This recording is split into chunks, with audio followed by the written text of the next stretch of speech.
很多长辈每天早晨认真吃下一颗鸡蛋，心想这样就能补足蛋白质，强身健骨，结果双腿却还是一年不如一年，走几步路就脚软喘喘，最后还是得靠着拐杖才能出门。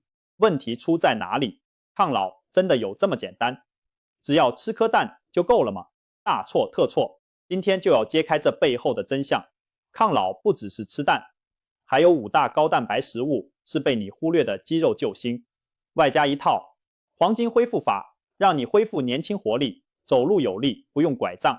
先等一下，在进入主题前，如果您关心自己或家中长辈的健康，请先订阅并开启通知，因为在这里我们揭示许多没人告诉你的健康真相。我也想知道荧幕前的您是否愿意一起对抗衰老，如果是，请在留言区输入1，如果您暂时没有这方面烦恼，输入0也让我知道。您的回应对我很重要。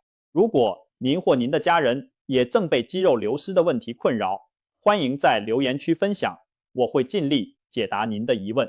我们一起打造不老的强健体魄。好了，回到正题，很多人都以为补蛋白质等于每天吃蛋，只要吃了蛋就万事 OK， 这其实是个危险的迷思。为什么这么说？我们先来看看肌肉流失这件事有多严重。人体从40岁开始，肌肉量就悄悄下滑，平均每10年流失约 8%， 到了70岁后，流失速度翻倍，每10年竟然流失 15%。也就是说，如果不做任何努力，到了晚年，你可能会失去年轻时将近一半的肌肉量。肌肉流失可不是小事，它意味着力量降低，代谢变慢，甚至被称为无声的健康杀手。有研究指出，肌少症会使老年人的死亡风险增加2到3倍，听起来是不是很可怕？更糟的是，根据国内调查，高达80%的银发族肌肉严重不足，却自己不知道，直到哪天摔了一跤，住进医院才发现问题的严重。想象一下，只是一个小小的跌倒，就可能造成骨折、卧床，生活从此失去自理能力。难道我们只能接受肌肉随年龄流失的命运吗？当然不。现在就让我们戳破那些让人误入歧途的迷思，重新掌握主动权。首先，迷思1，年纪大了，吃太多蛋白质对身体不好，肾脏会受不了。很多长辈担心三高，听说吃肉、吃蛋会胆固醇升高，肾脏负担，就刻意吃得很清淡，饭菜清粥小菜了事。结果呢？热量不够，蛋白质不足，肌肉越来越少，身体反而更差。其实健康的长者只要适量饮水，摄取足够蛋白，并不会伤肾。相反，地吃不够，蛋白质才会让您变得虚弱无力。肾功能正常的长者多吃高蛋白食物，不但不会害肾脏，还能强健肌肉，预防跌倒。但如果已经有严重肾病，才需要遵照医嘱控制蛋白质摄取。所以一般银发族大可放心摄取优质蛋白，不要被迷思吓得不敢吃。迷思2，每天吃1颗蛋就够长肌肉了。真相是远远不够。专家建议银发族每天每公斤体重需要约 1.2 公克的蛋白质。换算一下，如果您体重60公斤，一天至少需要72公克蛋白质，相当于12颗蛋的蛋白质含量。一天只吃1颗蛋，顶多补充6公克蛋白质，连基本需求的1/10都不到。难怪很多长辈虽然天天吃蛋，手脚还是没力，肌肉照样流失。更何况只吃蛋往往代表您饮食过于单一，其他营养素也跟着缺乏。蛋白质并非只有蛋黄和蛋白，还有很多来源，各有丰富的附加营养。如果您忽略了它们，就等于错失了打造健康身体的其他利器。迷思3，不吃肉但没关系，反正年纪大了，活动少，不需要那么多营养。千万别这样想，年纪大反而更需要营养支援身体机能的运作。许多长辈退休后粗茶淡饭，早上1碗稀饭配酱菜，午餐随便吃个面条，晚餐1碟青菜1点饭，肉类蛋豆腐都很少碰。结果短短半年，体重掉了好几公斤，力气也跟着消失。别以为瘦就是健康，快速瘦弱可能是肌肉正在流失的警讯。当身体缺乏蛋白质这种原料，肌肉就像盖房子的砖头不够用，怎么可能维持得住？最后只会变成皮包骨，身体虚弱，容易病。适当的运动加上充足营养，才能让您瘦得健康，有肌力，而不是变成病态瘦。说到这里，我想起邻居李伯伯的故事。今年70出头的李伯伯，原本身体硬朗，但过去为了控制体重和三高，他吃得非常清淡，很少碰蛋肉类。每天早餐就是半碗燕麦配一颗水煮蛋，午餐青菜面条，晚餐来点稀饭配豆腐乳。他太太看在眼里很着急，常劝他，你这样吃营养不够，会不会太单薄？李伯伯总是笑笑说，少吃一点没关系，我活动少，别吃胖了就好。结果去年冬天，李伯伯因为贫血头晕摔了一跤，髋骨骨折住院。检查发现他不但骨质疏松，肌肉量也严重不足，典型的骨肌少症。医生直摇头说，你这营养摄取太不均衡了，蛋白质明显不够，身体哪里会有材料去修复骨骼和肌肉？住院那段期间，营养师每天给他加强蛋白质饮食，牛奶、蛋、鱼肉样样不能少。短短1个月下来，李伯伯的复原速度明显比刚开始快许多，整个人也有精神了。出院时，医生叮嘱他回家一定要维持高蛋白均衡饮食。李伯伯这才恍然大悟，原来以前都是我观念错了啊。现在的他每餐都会主动加一份蛋白质食物，走路也一天天更稳健，再也不敢轻忽吃得营养这件事。这个故事给我们很大的启示，抗老绝对不是靠挨饿清淡就能达成的，更不是每天吃颗蛋敷衍了事。相反地，我们需要认真对待营养补充，用聪明的方法吃对食物，吃够蛋白，才能真正逆转肌肉流失的命运。现在，让我们正式介绍今天的重头戏，5大高蛋白食物。这5样宝贝可都是科学实证对银发族最有帮助的优质蛋白质来源。有了它们的加持，再配合我们稍后要分享的黄金恢复法，保证让您重拾年轻力，走路带风，不用拐杖。没错，第一样还是我们熟悉的鸡蛋。虽然我们刚刚强调光吃蛋不够，但并不代表鸡蛋不重要。相反地，鸡蛋被誉为完美蛋白质来源，因为它的氨基酸组合完备，生物利用率极高，身体几乎可以把蛋的蛋白质100%吸收利用。鸡蛋不大，却蕴含了丰富的营养。蛋黄有维生素 A、D、E 和 B 群，还有卵磷脂、胆碱等对大脑记忆很重要的成分。蛋白则几乎纯蛋白质，且热量低。中老年人一天吃1到2颗蛋，其实对提升记忆力、延缓脑部老化都有帮助。很多长辈担心蛋黄的胆固醇，其实近年的研究已经帮鸡蛋平反了。适量摄取鸡蛋并不会显著影响血液中的坏胆固醇，反而能提供必要的营养，特别是银发族，更不能错过蛋黄中的维生素 D 和 B12。维生素 D 能强化骨骼和肌肉功能，维生素 B12 则预防贫血和神经退化。这些营养素许多长辈反而比较容易缺乏，所以千万不要因为害怕胆固醇就丢掉蛋黄，那可是精华所在。重点在于鸡蛋要成为抗老利器，吃法和时机很重要。生鸡蛋不好吸收，还有感染风险，建议煮熟吃更安全。水煮蛋、荷包蛋、蒸蛋都很好，但尽量少用大量油煎，以免摄入过多油脂。对牙口不好的长辈，我特别推荐蒸蛋和蛋花汤。例如将蛋打散，加一点牛奶或豆浆蒸成嫩蛋，口感软滑，又能同时摄取蛋白质和钙质，一举两得。再提醒一个黄金时机，起床后1小时内吃点蛋白质。经过一整夜空腹，早晨身体处于分解状态，这时补充1颗蛋，不仅提供能量，还能帮助维持肌肉和提升整天的代谢功能。所以早饭吃鸡蛋是真正对的习惯。但是吃了蛋只是开场，接下来我们还需要搭配其他高蛋白好物，让营养更全面，效果加倍。接下来隆重介绍鱼类。如果说蛋是陆地上的蛋白之王，那鱼就是海洋里的肌肉帮手。鱼肉的优点实在太多了。首先，鱼肉的蛋白质属于优质蛋白，包含人体必需的各种氨基酸，而且肉质细嫩，比起红肉更容易消化吸收。年纪大了，消化功能下降，吃鱼比吃一大块牛排轻松多了。其次，多数鱼含脂肪低，又主要是对心血管有益的 Omega-3 不饱和脂肪酸，这可是保护心脏、抗发炎的好东西。对于银发族，鱼类可以说一举多得，补充蛋白质的同时，还帮你护心、降血脂、减少发炎，间接对肌肉健康也有帮助。特别值得一提的是，深海鱼和小鱼干，深海鱼如鲑鱼、秋刀鱼、青鱼等，富含 Omega-3 和维生素 D， 营养价值极高。而小鱼干、文仔鱼这类整条可以连骨头吃下肚的小型鱼，则是钙质和蛋白质的双重宝库。很多人不知道，小鱼干的蛋白质含量一点都不输鸡肉，而且每100克小鱼干所含的钙质是牛奶的几倍。长辈最需要的钙质和维生素 D， 在这些小鱼里通通找得到，对骨骼和肌肉都有加分。还记得我们开头提到的沙丁鱼罐头吗？它其实就是深海小型鱼的代表。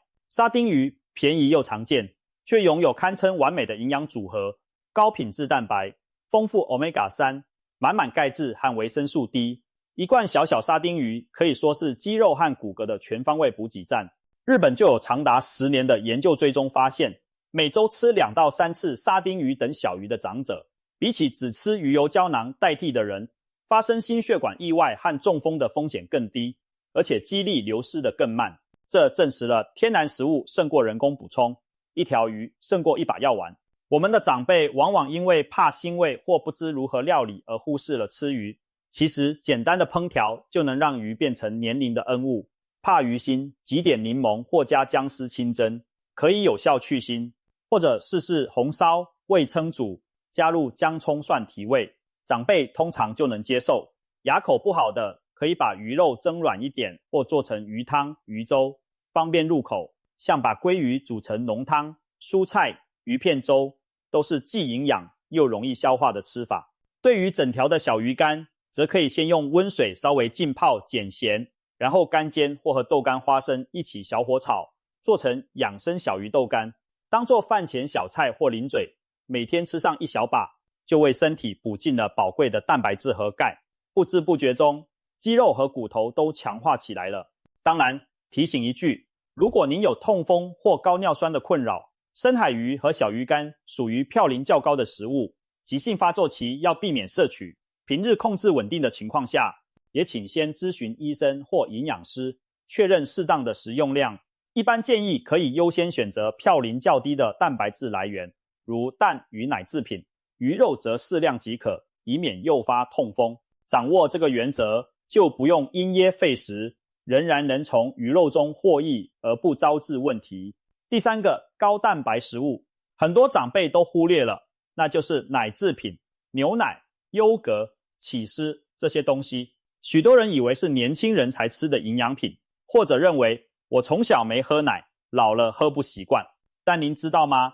牛奶其实是银发族增肌的秘密武器。牛奶含有丰富的乳蛋白，其中包含2大类，快速吸收的乳清蛋白和缓慢释放的酪蛋白。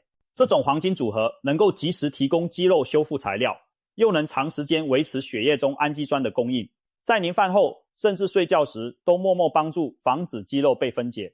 相较之下，很多健身族爱喝的纯乳清高蛋白粉，虽然能迅速提供氨基酸刺激肌肉合成，但因为去除了酪蛋白和其他营养素，反而少了长效维持的作用。对于长者而言，直接喝牛奶的增肌效果竟然比单喝高蛋白粉更好。有营养学者指出，60岁以上的长者，如果每天能喝2杯牛奶，再配合适度的阻力训练，预防肌少症的效果比单靠高蛋白补充剂还出色。牛奶不只是蛋白质，还同时提供钙质、维生素 B12、镁和钾等营养，这些都有助于骨骼健康和肌肉功能，可谓一举多得。也许您会担心，很多东方人喝牛奶会胀气不舒服，我是不是不适合？其实可以选择优酪乳或发酵乳制品，例如优格、养乐多等，因为其中的乳糖已部分分解，比起鲜奶更容易消化。而现在市面上也有无乳糖牛奶可供选择，让乳糖不耐的人也能安心饮用。至于起司，一小片起司就浓缩了牛奶的精华，含有丰富蛋白和钙质，可以当作点心或夹在全麦吐司里，就是一份营养满分的点心。有人说起司咸，不敢多吃，选购时其实可以留意成分，选择低钠的起司或干酪，一片起司的盐分其实没有想象中高，适量食用问题不大。说到奶制品，不得不提黄金回复的小秘诀，运动后30分钟内来一杯牛奶或优酪乳，这段时间被称为增肌的蛋白质黄金补充窗。当您做了肌力训练或稍微剧烈一点的活动后，身体会启动肌肉修复机制，如果能在半小时内补充20公克左右的优质蛋白，就能最大化刺激肌肉蛋白合成。对银发族来说，这可能就是每周2-3次散步或居家运动后的一杯温牛奶，但长期坚持，肌肉力量将会明显改善。如果平时没有做运动，建议也可以在睡前1小时喝半杯温牛奶，因为睡眠期间是身体修复的重要时段，睡前补充些蛋白质能提供一夜所需的氨基酸，有助维持肌肉，不至于在长时间空腹时消耗掉宝贵的肌肉组织。而且暖暖的牛奶还有助眠的效果，一举两得。顺带一提，牛奶的植物替代品豆浆也是很好的选择。无糖浓豆浆的蛋白质含量跟牛奶不相上下，对乳糖不耐或全素食者来说是绝佳的蛋白质和钙质来源。但要记得选择有添加钙质的强化豆浆，或是平常多吃豆腐、深绿色蔬菜，确保钙的摄取。等一下我们会详细说到豆制品，那是下一位主角了。如果您或您的家人平时少吃肉，担心蛋白质不足，那黄豆和豆制品绝对是您的好朋友。黄豆被称为田里长出的牛肉，蛋白质含量高，而且品质佳，是植物界少数的完整蛋白质之一。传统饮食中，我们有各式各样的豆制品，豆腐、豆干、豆皮、毛豆、纳豆、豆浆，这些不但是物美价廉的蛋白质来源，还富含纤维、植物化合物，几乎不含胆固醇，对心血管也很友好。许多研究发现，亚洲长者罹患心血管疾病率比西方低，与常吃黄豆食物有一定关联。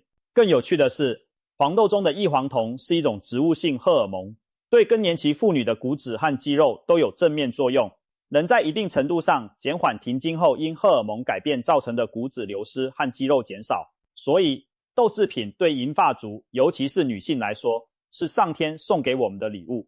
举个例子，我的一位阿姨年过60后开始吃素食，刚开始大家都担心她不吃肉会不会变虚弱，结果1年多下来，她不仅气色红润，走路还比以前更有劲。她分享秘诀说，我每天都会吃豆腐或豆干，喝无糖豆浆补充蛋白质，一点也不觉得没力。营养师也证实，只要搭配得宜，素食长者一样可以摄取充足的优质蛋白质。重点就在于多利用黄豆制品，并搭配多样化食材。黄豆蛋白本身已含有大部分必需氨基酸，差一点点离氨酸，但我们日常的谷类恰好补足了这环节。因此，白天一杯豆浆配全谷面包，或晚上一碗饭配豆腐煮青菜，就能互补氨基酸，提供跟肉类媲美的完整蛋白。豆制品的吃法非常多元又方便，早上来不及做饭，一杯浓豆浆加2片全麦吐司夹豆腐，就是快捷又营养的早餐。中餐可以试试麻婆豆腐，嫩豆腐入口即化，长辈特别容易吞咽，或把黄豆煮熟拌成黄豆沙拉，配点芝麻和胡麻油提香，也是高蛋白的配菜。甚至零食时间可以煮一碗红豆汤或黄豆汤，既补充水分又摄取蛋白质。想要更高阶一点，可以尝试发酵豆制品，例如纳豆、豆豉等，除了蛋白质，还有益生菌和维生素 K2， 对骨骼有益。不过味道较特别，要看个人口味接受度。总之，豆制品价格平实，变化多端，是我们餐桌上的蛋白质保障。每天吃上1份豆制品，1份约等于半块传统板豆腐或2片豆干，就能为您的肌肉提供稳定的建材来源。需要提醒的是，有些长辈担心吃豆会产生胀气，建议从少量开始，让肠胃适应，或选择发酵过的豆制品如味噌、豆腐乳、纳豆，因为部分碳水化合物被分解，比较不容易胀气。另外，如果有肾脏病需要限制钾离子的人，黄豆制品的钾含量较高，应咨询医生营养师后再决定摄取量。但大多数人尽管享受豆类带来的健康，好处可是远大于小小的不便呢。第5样，压轴登场的是瘦肉类，包括鸡胸肉、去皮鸡腿肉、里脊猪肉、瘦牛肉等等。我们常说要长肌肉就要吃肉，这话不无道理。畜禽肉类提供的蛋白质量高，而且特有一些植物没有的营养素，对中老年人的体能有额外帮助。例如牛肉富含肌酸，这种物质能增加肌肉能量供应，提升肌力。许多运动员会额外补充肌酸来增强表现。而牛肉、猪肉中丰富的铁质和锌，能预防贫血，增强免疫，让人不容易疲倦。又如鸡肉，尤其是鸡胸肉，脂肪含量低，蛋白质却非常高。每100克鸡胸肉就有超过30克蛋白，还含有丰富的牛磺酸、维生素 B6， 有助于新陈代谢和肌肉修复。鸡腿肉虽然稍微多一点油脂，但去皮后仍是很好的蛋白来源，并且口感比鸡胸肉嫩，适合牙口不好的长辈。重点是肉类一定要选择瘦的部位，去除明显的肥肉和鸡皮，这样既能享受肉类的好处，又不会摄入过多饱和脂肪，影响心血管。可能有长辈会说，我比较喜欢吃肥一点的肉，瘦肉干涩不好吃。其实瘦肉只要烹调方法对了，一样可以软嫩多汁，入口好吃。比如鸡胸肉可以事先用优格或凤梨汁腌一下，蛋白酶会让肉质变软，烹调时大火快煎锁住肉汁，出锅前再切片就不会干柴。或者把鸡胸肉剁碎做成肉饼、肉丸，混点蔬菜一起蒸或煮汤，长辈吃起来就容易多了。牛里脊肉可以炖煮成汤或含蔬菜一起慢炖，纤维软化后非常嫩。猪里脊则可切片快炒或做成滑蛋肉片，都能保持肉质鲜嫩。如果连这些都嫌麻烦，那最简单的方法，利用电锅，将腌好或调味好的瘦肉块放入电锅蒸煮，时间到就是嫩嫩的蒸肉，或者和米饭一起煮成肉饭，一锅到底，又省事又美味。适量吃瘦肉还有一个心理上的满足，很多长者其实是很爱吃肉的，只是为了健康刻意节制。如果我们能教他们吃对肉，其实也满足了口腹之欲，生活品质提高，心情开心了，健康自然更有保障。毕竟饮食养生不是要大家吃的痛苦，而是聪明的吃，快乐的吃，吃出健康。瘦肉类建议每日摄取1到2份，一份约如女性手掌大小、手掌厚度的一块肉。若以分量换算，大约就是每天吃个手掌大的小鸡排那样的瘦肉，就足以给您大量的蛋白质和铁锌等微量元素。当然，我们并不是叫大家狂吃肉，大鱼大肉不可，重点在均衡，在这5大高蛋白食物中灵活搭配，每一样都顾及一点，才能取得多元营养。比如今天早餐蛋和牛奶，午餐来份豆腐青鱼，晚餐吃个鸡胸沙拉配优格水果，这样一天3餐都有蛋白，样样不偏废，您的肌肉和身体状况必定会大大不同。列举了这么多食物，有朋友可能要问，到底每天要吃多少蛋白质才够？这里提供一个营养师的小技巧，每餐1掌蛋白质，也就是说每一餐的餐盘里都至少放进一份自己手掌大小的蛋白质食物，厚度大约与手掌相当。这一掌可以是1块肉、1片鱼、2颗蛋或1块豆腐，加半碗毛豆，随你搭配。这样做可确保每餐至少有20克以上的蛋白质，3餐加起来达到60克甚至更多，就非常接近我们银发族的建议摄取量。很多长辈习惯只在晚餐才吃肉，早餐午餐随便将就，但身体对蛋白质的吸收利用其实有上限和时效，一次吃太多反而无法完全利用。因此把蛋白质平均分配到3餐，让肌肉不断有养分供应，才是黄金法则。另外，除了量足够，种类多样化也很重要。我们介绍的5大类食物，您可以每天换着花样吃，今天鱼，明天鸡，后天豆腐、牛奶，全方位摄取不同来源的营养，营养均衡，效果才最好。讲完吃什么，现在要来谈谈怎么恢复。这也就是我们标题所说的黄金恢复法。很多朋友可能会想，吃这些高蛋白食物应该就能长肌肉了吧？但是若想真正走路有力，不用拐杖，光靠吃还不够，还需要配合几个黄金原则，才能让我们吃进去的营养发挥最大功效，真正转化为力量和活力。黄金恢复法的第一要点，营养补充要全面，3大黄金营养素一个不能少。哪3大呢？除了蛋白质，还有维生素 D 和钙质。可以这么比喻，蛋白质是打造肌肉的砖头，钙质是强化骨骼的水泥，维生素 D 就像监工，协助把钙质铺进骨头，也直接参与肌肉的合成与收缩。如果缺了维生素 D， 身体吸收钙的效率大减，肌肉力量也会下降。缺了钙，骨架不稳，肌肉再发达，腿骨不坚固，也支撑不起身体。所以这三者是铁三角的关系，缺一不可。可惜的是，许多台湾长辈长期日晒不足，饮食中奶类摄取偏低，导致维生素 D 和钙普遍不足。这也是为什么我们前面特别强调鱼和奶搭配深绿色蔬菜、芝麻等一起摄取，就是希望您同时获得蛋白质加钙加维生素 D 的组合。例如早餐喝杯强化钙质的豆浆配蛋饼，午餐吃鲑鱼炖豆腐，晚餐来杯牛奶配青江菜炒蛋。您可以发现每一餐都巧妙地把3个元素组合在一起，只要每天持之以恒这样做，骨头有了，肌肉有了，身体自然硬朗。另外，每周别忘了晒太阳2到3次，每次大约15分钟，让皮肤自行合成维生素 D， 更是经济实惠的做法。记得选择早上或下午温和的太阳，露出手臂和小腿晒一晒即可。养成这个习惯，您的阳光维他命、维生素 D 就不会缺席。黄金恢复法第2要点，把握补充蛋白质的黄金时段。刚才有提到的运动后30分钟是其一，还有每餐定时定量是其2。对银发族而言，其实午餐是特别重要的蛋白质黄金餐。很多长者中午随便吃点稀饭汤面，其实午后还可能要活动。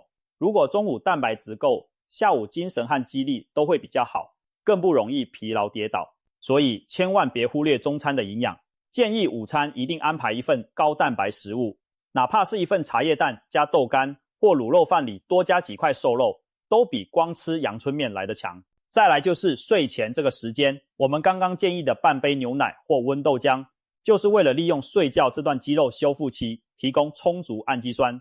简单来说，就是早有蛋，午有肉，晚有奶，让一天24小时都有蛋白质在服务您的肌肉。